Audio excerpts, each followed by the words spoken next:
గురువుగారు, మా పాపకి ఆరుద్ర నక్షత్రంలో పుట్టింది. పాపకు అర్ధనారీశ్వరల పొట్ట మీద నుంచి కింద వరకు కూడా పొడలాంటి మచ్చ ఒకటింది. లెఫ్ట్ సైడ్ ఉందంట. దీన్ని ఏ విధంగా అర్థం చేసుకోవాలి? దయచేసి చెప్పరా గురువుగారు అని మెసేజ్ పెట్టాడు. అర్ధనారీశ్వర స్వరూపంలో ఆరుద్ర నక్షత్రం ఈశ్వర నక్షత్రంలో జనించడం అనేటువంటి శుభసూచకం. ఓకే. అయితే అమ్మాయా అబ్బాయా? అమ్మాయి. అమ్మాయి. ఈ అమ్మాయికి ఏమిటంటే రజస్వల అయిన తర్వాత తనకి కొంత శారీరకంగా కొన్ని శక్తులు లాంటివి కానీ లేకపోతే వైబ్రేషన్స్ కానీ ఎక్కువ వస్తూ ఉంటాయి. ఓకే. అర్థమైందండి. అప్పటి వరకు వీళ్ళకి జాతకాలు ఉండవు. ఎవరికైనా సరే పిల్లలకి 12 సంవత్సరాల వరకు జాతకాలు ఉండవు. ఓకే. ఆడపిల్ల రజస్వల అయిన తర్వాత దాన్ని జనించినటువంటి దాన్ని పరిగణలోకి తీసుకోవాలి. ఓకే.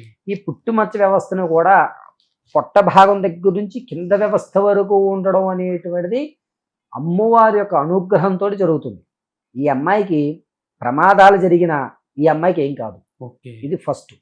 రెండోది, ఎంత ఇబ్బంది పడినా తిండికి లోటు ఉండదు, ఓకే. బట్టకు లోటు ఉంటుంది. ఓకే. ఈ అమ్మాయి జాతకంలో తిండికి మాత్రం ఎప్పుడు లోటు ఉండదు, బట్టకు మాత్రం ఖచ్చితంగా లోటు ఉంటుంది. ఓకే. ఈ అమ్మాయి ఏ ఇంట అయితే అడుగు పెడుతుందో ఆ ఇంట సిరి సంపదలు అయితే కొలువు తీరుతాయి. ఓకే. అప్పటి వరకు తల్లిదండ్రులకి ఏంటంటే తిండికి మాత్రం లోటు లేకుండా నడిచిపోతుంది.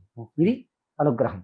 ప్రతి శివరాత్రికి కూడా అమ్మాయి చేత శివాలయంలో కొబ్బరికాయ దీపారాధన చేయించండి. ఓకే.